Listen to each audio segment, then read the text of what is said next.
வணக்கம் ஃப்ரெண்ட்ஸ், நம்ம இந்த வீடியோவில் பார்க்க போகிறது என்னன்னு பார்த்தீங்கன்னா வேர்ச்சொல் அப்படிங்கிறது பார்க்க போகிறோம். ஸோ இது வந்து நியூ சிலபஸில் நம்ம டிஎன்பிஎஸ்சி குரூப் 4 குரூப் 2 எக்ஸாமுக்கான நியூ சிலபஸில் இருக்கக்கூடிய அடுத்த டாபிக். ஒருமை பன்மைக்கு அப்புறமா வேர்ச்சொல் கண்டறிதல் அப்படிங்கிறது வரும். இதில் 2 டாபிக் வரும். வேர்ச்சொல் கண்டறிதல் மட்டும் இல்லாமல் இந்த வேர்ச்சொல்லிலிருந்து வினைமுற்றா மாற்றுங்க, வேர்ச்சொல்லிலிருந்து வினையாளனையும் பெயராக மாற்றுங்க, தொழிற்பெயராக மாற்றுங்க, வினையெச்சமாக மாற்றுங்க, பெயரெச்சமாக மாற்றுங்கன்னு சொல்லி கொடுத்துருப்பாங்க. ஸோ அதுவுமே வந்து வேர்ச்சொல்ல இருந்து கேட்குறாங்க. ஸோ இது ரெண்டையுமே நம்ம பார்த்தலாம். ஸோ அந்த TNPSC questions previous year questions போகிறதுக்கு முன்னாடி பேசிக்காக வேர்ச்சொல்னா என்ன, அதை எப்படி சேஞ்ச் பண்ணுறது அப்படிங்கிறது ஒரு ஓவர்வியூ பார்த்துருவோம் இந்த வீடியோவில். ஃபஸ்ட்டு வேர்ச்சொல்னா என்ன? இப்போ ஒரு சொல் இருக்குன்னா அது எதுலேருந்து வந்திருக்கு, எதை அடிப்படையாக வச்சு வந்திருக்கு அப்படின்னு சொல்கிறது தான் வந்து வேர்ச்சொல். அப்போ பிரிக்க முடியாத அடிப்படை சொல்லி அந்த வேர்ச்சொல்லை வந்து மேலும் பிரிக்க முடியாது. இது எங்கே வந்து பிரிப்பாங்க அப்படின்னா பகுபத உறுப்பிலக்கணம் பிரிப்பாங்க இல்லையா. இப்போ நடந்தான் அப்படிங்கிறது நட குட்டல் இந்து குட்டல் இத்து குட்டல் ஆண் அப்படின்னு பிரிப்பாங்க. நடந்தான் அப்படின்னு வரும். ஸோ அப்போ அந்த இடத்துல வர்ற பகுதி இருக்கு இல்லையா, பகுதினா என்ன? முதல் பகுதி, முதல்ல வரக்கூடியதான் அந்த வேர்ச்சொல்லாக இருக்கும். ஸோ அப்போ பகுதி அப்படிங்கிறதா வேர்ச்சொல். ஒரு பகுபத உறுப்பிலக்கணத்தில் நம்ம ஒரு சொல்ல பிரிக்கும் போது அதில் வரக்கூடிய பகுதி தான் வந்து வேர்ச்சொல்லாக இருக்கும். பொதுவாக வேர்ச்சொல் எப்பயுமே கட்டளையாவோ அல்லது ஏவலாக தான் இருக்கும். கட்டளைன்னா என்ன? எழு, ஓடு, அந்த மாதிரி நம்ம இன்னொருத்தவங்கள கட்டளை இடுவது. ஏவல்னா கேட்கறது, ஓகேவா? செய், அந்த மாதிரி கேட்கறது, வா, அந்த மாதிரி சொல்றது வந்து ஏவலாக இருக்கும். ஸோ இந்த 2 விஷயமா தான் வந்து வேர்ச்சொல் வந்து வரும் அப்படின்னு சொல்றாங்க. ஸோ இப்போ வந்து ஒரு பேசிக்காக ஒரு 40 வேர்ச்சொல் வந்து எப்படி அமைஞ்சிருக்கு அப்படிங்கிறத நம்ம பார்ப்போம். பார்த்துட்டு அதை எப்படி கன்வெர்ட் பண்ணுறது அப்படிங்கிறத பார்க்கலாம். ஃபர்ஸ்ட் நடந்தான் அப்படிங்கிறதுல நட, அதுதான் வேர்ச்சொல்.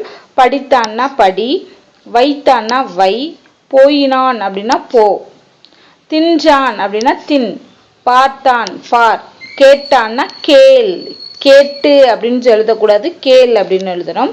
வந்தான்னா வா, மடிந்தான்னா மடி, விட்டான்னா விடு, உண்டான்னா உண்.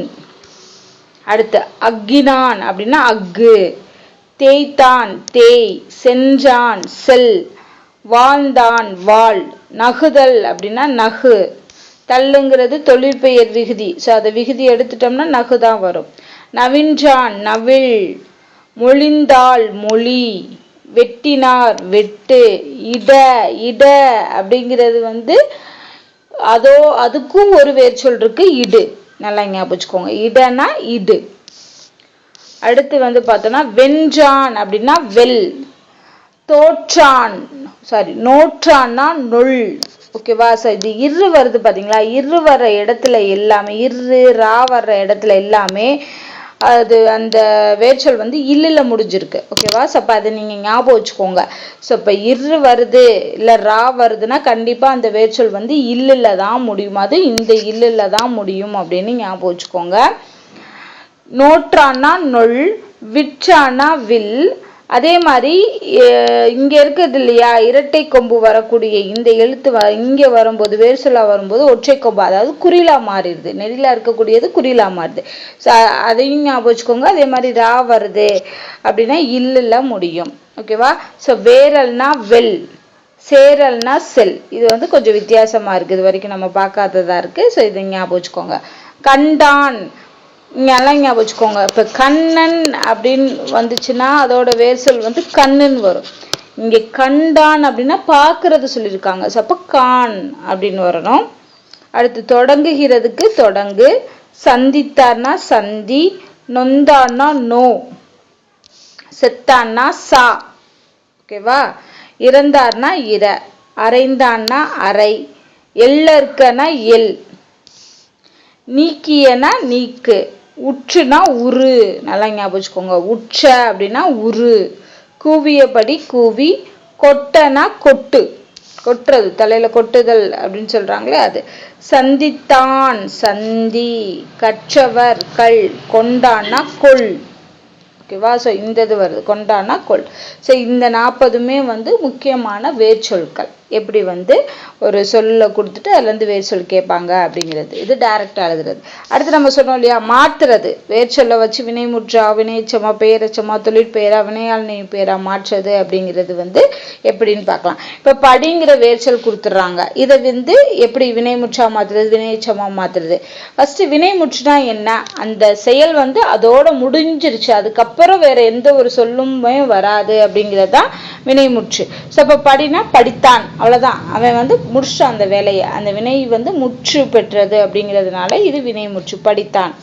அடுத்து வினை எச்சம்னா என்னன்னா, ஒரு எச்சு சொல்லுக்கு அப்புறமா ஒரு வினை சொல் வரணும். இப்போ படித்து அப்படின்னு எழுதுறோம், படித்த அப்படின்னு எழுதுறோம். இது ரெண்டுக்கு என்ன வித்தியாசம் அப்படின்னு பார்த்தீங்கன்னா, படித்து அடுத்து வரக்கூடியது வினை சொல்லாதான் இருக்கும். படித்து கொண்டிருக்கிறான் அப்படின்னு இருக்கும். அப்போ கொண்டிருக்கிறான்ங்கிறது ஒரு வினை. அப்போ படித்துங்கிறது வினையச்சம்.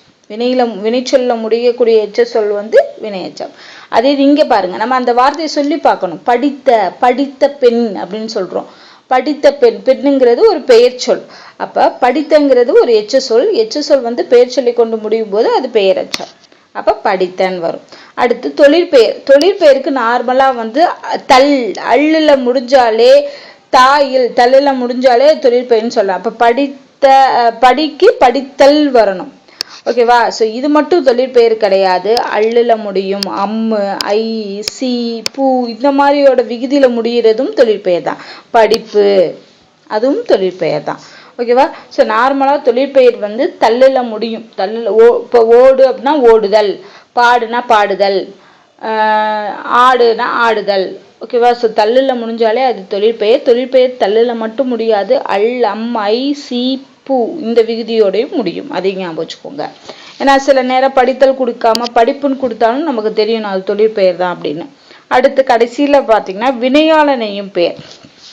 இந்த வினையாளனையும் பெயருக்கும் இந்த வினைமுற்றுக்கும் நமக்கு கொஞ்சம் வித்தியாசம் பண்ணணும். வினையாளனையும் பெயர்ல வந்து பாத்தீங்கன்னா எந்தெந்த மாதிரி எல்லாம் வரலாம். நார்மலா நான் வந்து அந்த இருள முடிகிறது நம்ம படிச்சிருப்போம். படித்தவர் அப்படிங்கிறது அது மட்டும் கிடையாது. படித்தவன், படித்தான் அப்படிங்கிறது வினைமுற்று. படித்தவன், படித்தவள் இது வந்து ஆண்பால் பெண்பால் பலர்பாலுக்கும் எழுத முடியும் வினையாளனையும் பெயரை. ஓகேவா? ஸோ படித்தவர், படித்தவள், படித்தவர், படித்தவர்கள், படித்தோம் இது எல்லாமே வினையாளனையும் பெயராக நம்ம எழுதக்கூடியது.